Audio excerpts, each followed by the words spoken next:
tarde, pessoal! Hoje nós vamos falar um pouquinho sobre implantação de pastagem, conforme nós vimos em sala de aula.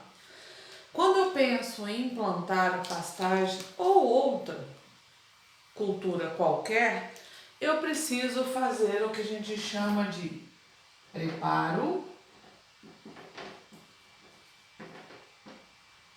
do solo. O preparo do solo, ele pode ocorrer de duas formas. Eu posso ter o sistema convencional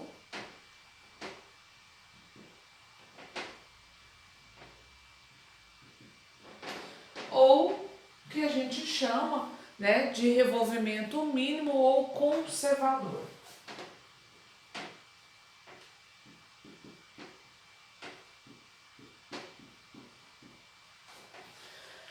No sistema convencional, né, a gente tem aqui um revolvimento excessivo do solo.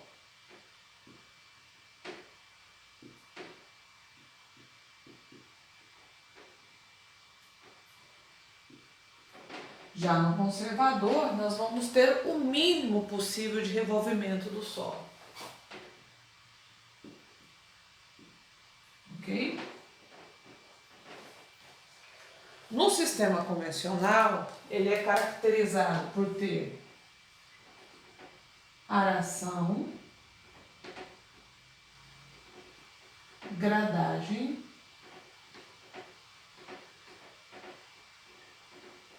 e, quando precisa, a descompactação.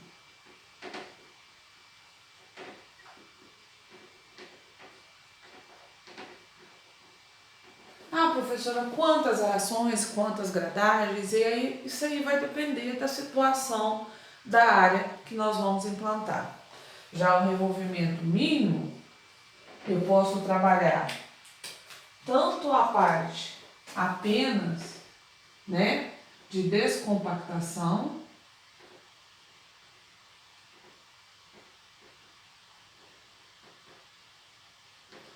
e ou uma pequena o uso de herbicidas, dessecação, né? Tá? Então a gente tem essas duas possibilidades da gente trabalhar. Mas aí a gente vamos entender quando eu escolho um, quando eu escolho outro. Quando eu vou usar o sistema convencional? Eu vou usar o sistema convencional quando eu tenho uma compactação de solo,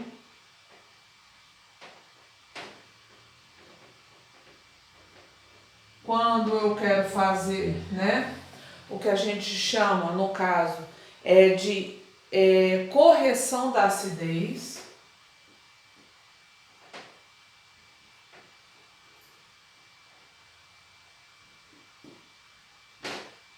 com calagem. Também quando eu quero incorporar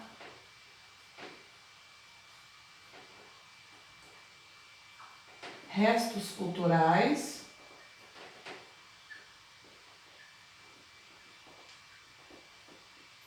ou é uma área que acabou recentemente foi aberta, né? Eu tenho ainda galhadas, eu tenho ainda tocos, essas coisas, uma área de mata, né? Recém-aberta que eu quero incorporar e destruir esses impedimentos. Mata. Já quando eu vou me selecionar, né, o plantio o conservador, né, o preparo de solo mais conservador. Quando eu não tenho nem compactação direito, ou minha compactação é muito superficial, não, a correção da acidez eu posso fazer com uso de gesso ou corrigir previamente. Não preciso, né, nem de estoca, nem preciso incorporar restos culturais. Quando o meu solo ele já está corrigido,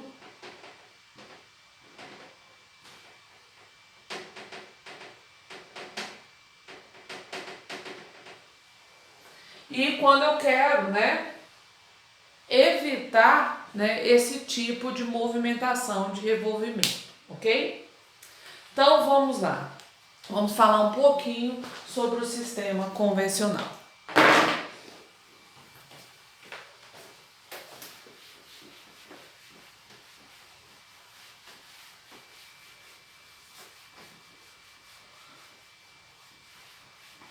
Compactação de solo, o que vem a ser isso?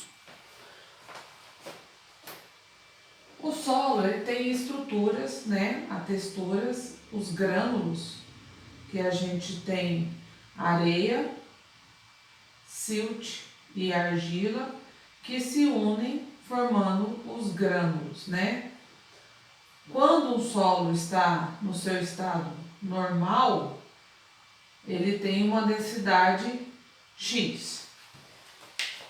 Porém, o excesso de trânsito de trator, né? O excesso de trânsito de trator, ou mesmo a pata do animal, pode causar o que a gente chama um adensamento nessas áreas, né? Que o pneu também adensa, aqui adensa. O que eu posso fazer? Quando a minha compactação é pelo pé do animal, um simples arado vai romper essa camada compactada, que deve ser até uns 5 centímetros, tá? Mas quando já é uma compactação por causa de pneu, de movimentação de trator, onde ocorre o adensamento e esses espaços aqui, eles são perdidos, que a gente chama de macro e microporos, ocorre um adensamento, aí eu já tenho que entrar ou com um escarificador,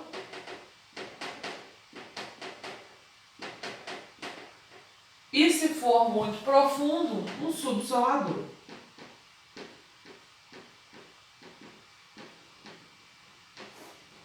Como é que eu vou saber se tem uma camada compactada ou não? A primeira observação é a visual. Plantas que não crescem adequadamente, plantas pequenas, mesmo na época das águas, você observa também muita morte de plantas, você pode ter certeza que tem uma possível compactação aqui que não está deixando o sistema radicular aprofundado. Agora, eu posso usar, né, um aparelho. Esse aparelho antigamente ele era uma haste, hoje já temos os graduados, é uma haste, né, graduada aqui, hoje já temos graduados, hoje já temos os eletrônicos, e você batia, né, nessa haste e anotava quantos centímetros ele ia entrando no solo.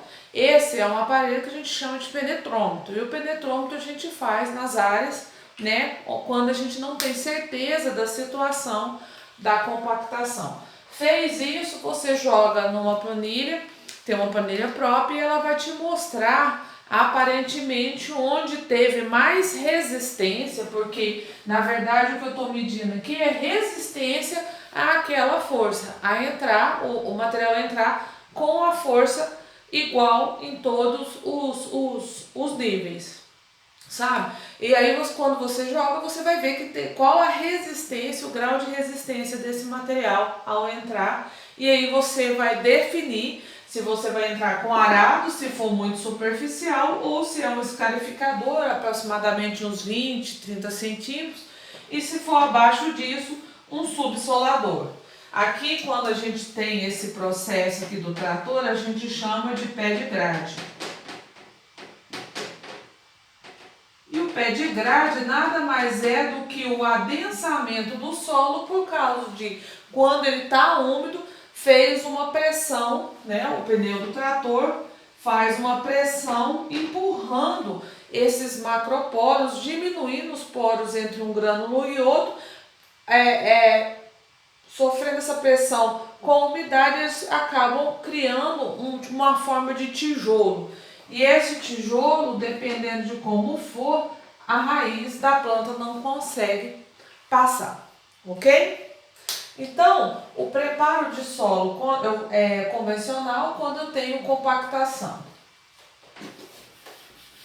Uma outra forma de fazer preparo do solo convencional, quando eu tenho que jogar, né, calcário para fazer a correção da acidez do solo. A acidez potencial, né, a gente tem aqui no solo hidrogênio, né, e alumínio, que são os que dão a acidez potencial do solo, e a gente mede a acidez através do pH.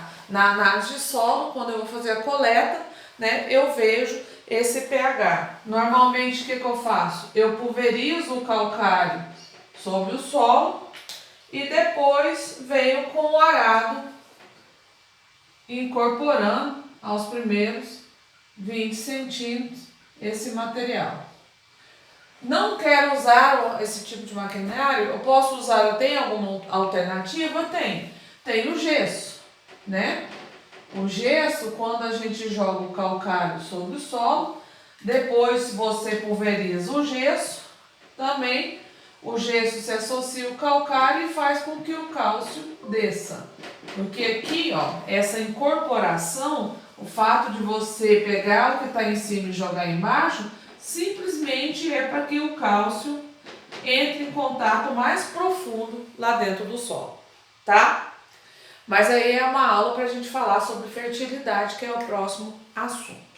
E aí a questão do destoca, quando você precisa tirar um material, e também a questão de incorporação de restos culturais. Às vezes você tem uma resteira de milho, você colheu o milho grão, ficou lá muita palhada e vai atrapalhar o plantio a lanço, no caso da pastagem, aí você dá uma incorporadinha. Mas qual que é a função do preparo do solo? Criar um ambiente ótimo, um ambiente, né, aerado, que não tenha impedimento nem físico e nem químico, para que a semente consiga germinar e consiga também a plântulazinha, depois que a semente germinar, a planta consiga emergir e desenvolver adequadamente, ok? Então esses são os motivos de fazer o preparo do solo quando a gente fala preparo do solo convencional. Não tem um impedimento físico, não tem um problema químico, não preciso fazer aração e gradagem. O que eu faço? Posso usar o sistema de plantio direto, ou posso também fazer um revolvimento mínimo. Ao invés de fazer uma aração, né, e 2 gradagens, eu vou lá e faço só uma grade niveladora quebrando para fazer o plantio da semente de capim a lanço de forma mais tranquila. Não quero plantar semente de capim a lanço, quero plantar em linha, posso usar semeadoras de cereais de fluxo contínuo, né? Essas semeadoras tranquilamente plantam capim, a semeadora de arroz, posso misturar no adubo, posso usar várias alternativas quando eu não preciso fazer plantio só a lanço, ou posso fazer em linha também, então não preciso revolver o solo, beleza? Vocês vão, tem vários links que eu estou deixando, que eu estou colocando, e aí vocês vão acessando para ver o que eu estou falando em relação a preparo do solo. Então vamos lá, preparo do solo, criar um ambiente ótimo para que a semente consiga germinar e consiga emergir. Ambiente ótimo é sem impedimento físico, sem compactação, sem toco, sem nada, e sem impedimento químico. Correção da acidez do solo e também uma forcinha, né? Quando a gente faz o preparo do solo na hora do plantio, a gente dá uma forcinha em relação à fertilidade. Beleza? Então, vamos para a nossa próxima aula.